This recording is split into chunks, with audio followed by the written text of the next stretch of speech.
True, Eric and Sarah. You know, we've got the eye wall, the strongest part of Sally, the same one that caused all of that damage in Gulf Shores and Orange Beach overnight, is now just north of Pensacola and moving over toward Milton, Jay, Century, and Bratt. Now, all of the rain behind it is much lighter, not very intense, but the winds are still intense on the back edge of this thing. We're looking at wind speeds of 40 to 50 miles per hour west of the center. Now, that's north wind. You're not going to have a storm surge issue or any sort of flooding issues or anything like that, but it's still going to be a big nuisance if you're trying to travel, if you're trying to figure out damage assessments. That's not a good situation to be in, and the wind gusts aren't even going to start backing off until this afternoon. The center, now it's harder to find the center for a couple of reasons. One, you have Sally on shore. The other reason is this is composite radar imagery, which means it's a collection of all of the regional radars. We can't show Mobile's because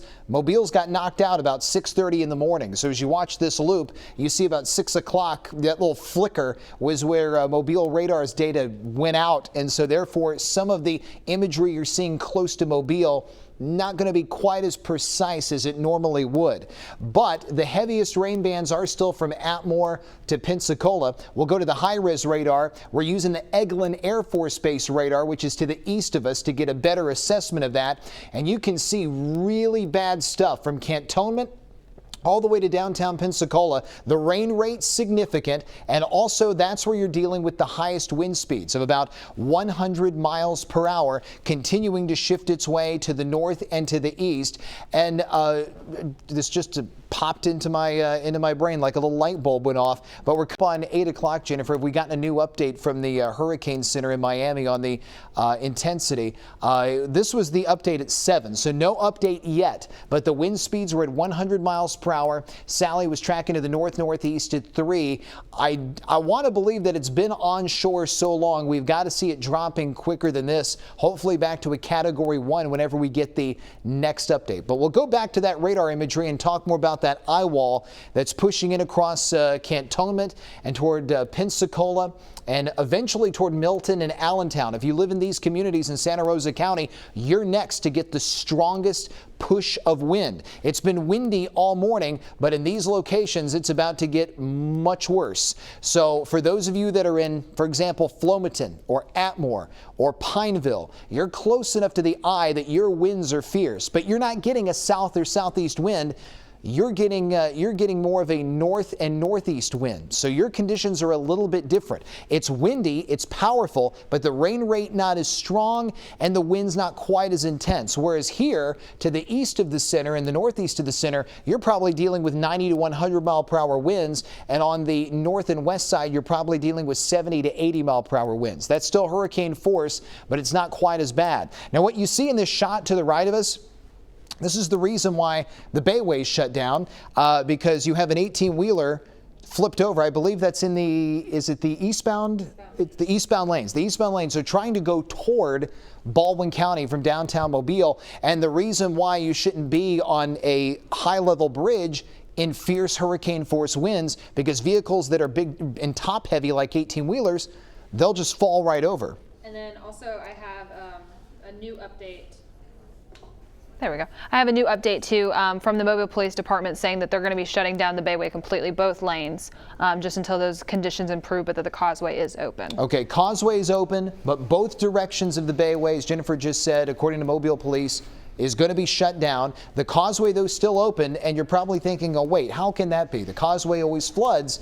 Not this time. Because of Sally moving into the east of us, Mobile and the Mobile Bay got the wraparound north wind flow. All of the water pushed out of the bay, pushed away from the causeway. So there is no flooding on the causeway. There is no flooding in downtown Mobile, which is great news, except for flash flooding that occurred from the heaviest rainfall. But even that has started to move away from the port city, and that's excellent news. But this rain is really fierce from Molino to Pensacola and Milton as well, and you think about those 100-mile-an-hour winds that are piling through that section of Interstate 10. So Santa Rosa County, it's basically your turn. When I did the shift exchange with Jason at midnight, it was moving, that eye wall was moving in toward Gulf Shores. That's when things got really bad. We've seen some of the videos on Twitter and Instagram, and it's going to take a while to assess all the damage down there.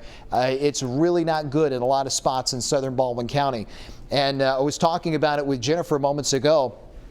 If this was a fast-moving Category 2 hurricane, one that came in and came out, I really don't believe there would be a lot of widespread damage. But because this system took so long getting ashore, and you had 100, 105 mile an hour winds hitting constantly over and over and over for hours on end, I think that caused a huge problem, and the pressure dropping as well also caused a big problem. So once we finally get the situation to calm down, we'll be able to assess all of the damage. But down in southern Baldwin County, it's not good, especially right along the water. You notice this counterclockwise rotation of the radar data. That is where the center of Sally is located, and Sally is going to keep pushing to the northeast throughout the course of the day. As she does, the wind speeds will start to go down gradually. The rainfall will start to weaken gradually, and things will start to improve. And the weather is going to be a lot better over the next several days, and we're even going to get a huge push of fall air over the weekend and into next week. So those signs of fall are coming. We just have to be patient. But as far as Sally, this is by far a system that is going to become probably the most memorable Category 2 we're ever going to have, simply because of how long it has taken to move out, how much rain it has dumped. Some spots in Santa Rosa County have already seen over 2 feet of rain, and the rainfall isn't over yet. It's still raining in these spots. So it's going to take a while for all of that water to recede, and even the north winds, which is a stable wind, it's going to take a while for even that to die down as far west as Mobile. Do we have a new 8 o'clock observations? It is now 8:01. Yes, the sustained winds 90 miles. Hey, we have a Category 1 hurricane.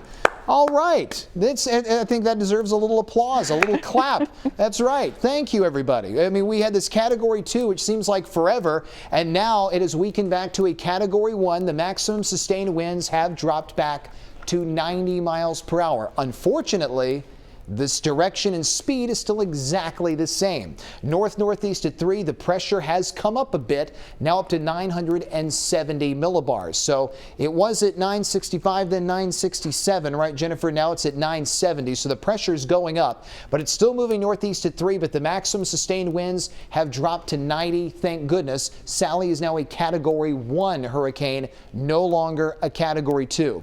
We'll pull back up the track, and this way you can kind of get an assessment of what we're thinking. We should see another 10 mile per hour drop off about 5 hours from now. At 1 o'clock, we start to see Sally just basically shift into, at least the center, will shift into northern Santa Rosa County. That will put more spots on the back edge. More spots will get the north wind flow. By late tonight, that's when it will be barely a tropical storm with maximum sustained winds at 40 miles an hour.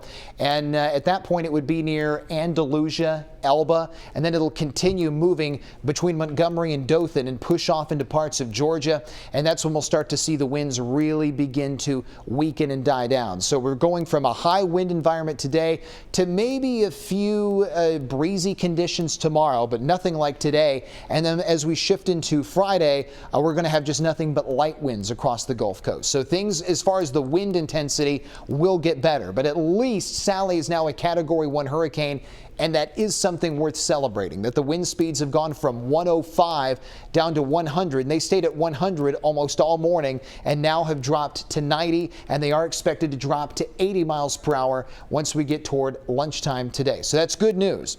As far as the Fox 10 Futurecast, we'll run that and show you the latest guidance on as far as rain exiting. Now, this isn't going to factor in the winds dying down. I want to emphasize this, but it will factor in the heaviest rain moving out of our area. We run this forward in time, and you'll see by the time we get to 11 a.m. and noon, most of the heavy rain at that point should be from about Century and Brat north to about Monroeville, Evergreen, and Jackson. And I do think that you're going to have nothing but light to moderate rain or no rain at all along the immediate coast. And that's exactly what our friends along the coast need. They need dry weather, time for that water to recede. And I think the north winds they're going to get on the back edge of Sally will help with that. We run forward in time a little bit farther. This takes us to 3 in the afternoon, and at that point, most of the rain will be between Atmore and Evergreen, or at least the heaviest rain. There will still be some breezy north winds, but conditions will be drying out. Don't expect to see the sun at all today. It's going to be cloudy and gloomy all day long. We'll push the clock forward a little more. We go toward 5, 6 o'clock in the evening, and that's when conditions will go much drier for everybody. So that's going to be a situation that I think we can all get ready to celebrate.